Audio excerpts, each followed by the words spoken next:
শিয়ালটেকের এই কালীনগর গ্রামে আমাদের কৃষি বিজ্ঞান কেন্দ্র কাছাড় থেকে দুজন সায়েন্টিস্ট এখানে আজকে একটা ট্রেনিংয়ের শুরু করার জন্য আসছিলাম। তো প্রশিক্ষণ শিবিরটা শিয়ালটেকের একটা বাড়িতে আমরা শুরু করছি আজকের থেকে।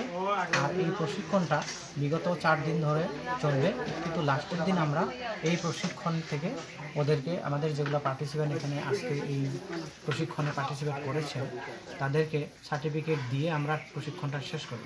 তবে প্রশিক্ষণটা যেটা আমরা শুরু করছি আজকে থেকে, এটা বিশেষ করে value addition of fruits and ভেজিটেবলসের উপরে।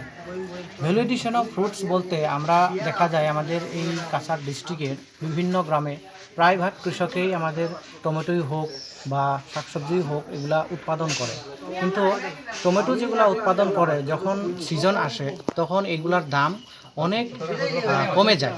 আর যার জন্য অনেক কৃষকে কী করে, এই ফসলগুলা তারা ফেলে দিতেও হয়, কারণ বাজারে তখন বিক্রি হয় না। যার জন্য এই টমেটোই হোক বা অন্য যেগুলা ফলমূল হোক এগুলা কিছু প্রসেস করে যে অন্য কিছু প্রোডাক্ট বানানো যায়, যেগুলার থেকে আমাদের কৃষক বন্ধুরা মানে এই বস্তুটা ফালাইতে লাগে না, আর ওটা থেকে তারা ডাবল দামও পেতে পারে।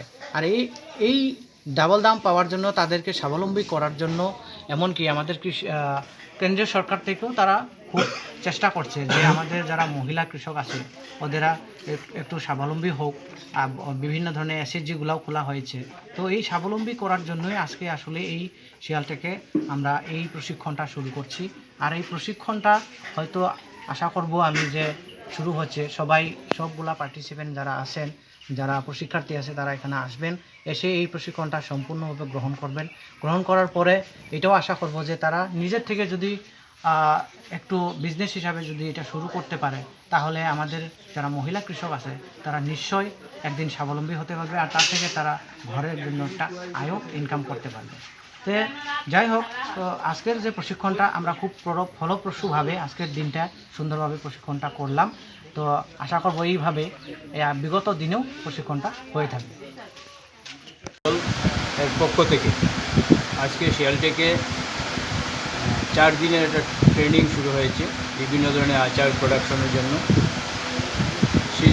অরুণাচল কৃষি বিজ্ঞান কেন্দ্রের সম্পূর্ণ উদ্যোগে এবং সারা ভারত কৃষক সভা, কাটিগড়া আঞ্চলিক কমিটি এবং শিয়ালটেক প্রাথমিক কমিটির ব্যবস্থাপনায় আজকে শিয়ালটেক বিনয় গোস্বামীর বাসায় 4 দিনের ট্রেনিং শুরু হয়েছে। আজকে থেকে শুরু হয়েছে, সোমবার পর্যন্ত চলবে এবং ট্রেনিং শেষে মহিলাদেরকে সার্টিফিকেট দেওয়া হবে। সারা ভারত কৃষক সভা সমগ্র দেশের সাথে কাছাড় জেলায়ও মহিলা কৃষকদের কিভাবে উন্নত করা যায়, মহিলা কৃষকদের কীভাবে স্বাবলম্বী করা যায় তার চেষ্টার লক্ষ্য রেখে আজকে এখানে প্রশিক্ষণ শিবির। সেই প্রশিক্ষণ শিবিরে কৃষি বিজ্ঞান কেন্দ্র থেকে মিস্টার মনোরঞ্জন রায় এবং মিসেস অরিন্দিতা দাস, ওনারা দুজনেই আজকে প্রশিক্ষণ দিয়েছেন। আগামীকালকে এবং পরশু দিন এবং সোমবার পর্যন্ত প্রশিক্ষণ দেওয়া হবে। আশা করি আমরা যারা এখানকার এই শিয়ালটেক অঞ্চলের মহিলারা এখানে এসেছেন, কৃষক মহিলারা এসেছেন, তারা উপকৃত হবেন এবং শিয়ালটেক এবং গোবিন্দপুর এলাকার মিলিয়ে যে মহিলারা এখানে এসেছেন সবাই উপকৃত হবেন। এবং আমরা সারা ভারত কৃষক সভা কৃষি বিজ্ঞান কেন্দ্রকে অসংখ্য ধন্যবাদ জানাচ্ছি এবং ওনারা দুজন যারা প্রশিক্ষক রয়েছেন, বৈজ্ঞানিক রয়েছেন, তাদেরকে আমরা কৃষক সভার পক্ষ থেকে অসংখ্য ধন্যবাদ জানাচ্ছি এবং এলাকার সর্বসাধারণের সহযোগিতা আমরা কামনা করছি। কিটা লেগে খাইতে কারণটা কিটা?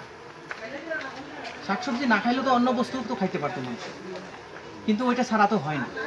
তো এইটার কিছু একটা কারণ আছে যার জন্য আমরা শাকসবজি হোক বা ফলমূলই হোক খাইতে পারি।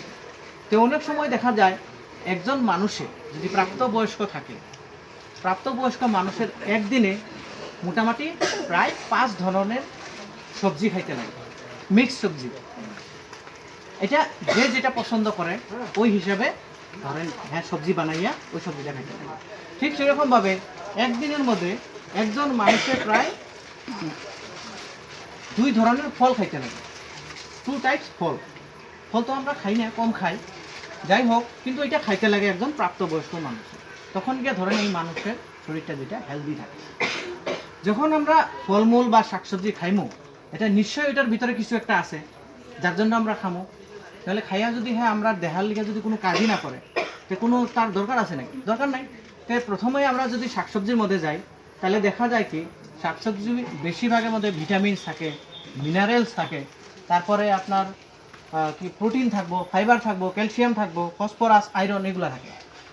তে কোনো সময় কারো প্রশ্ন হইতে পারে যে কোন সবজিতে কোন ভিটামিনটা থাকে, এটা প্রথমে আমরা জানতে লাগবো।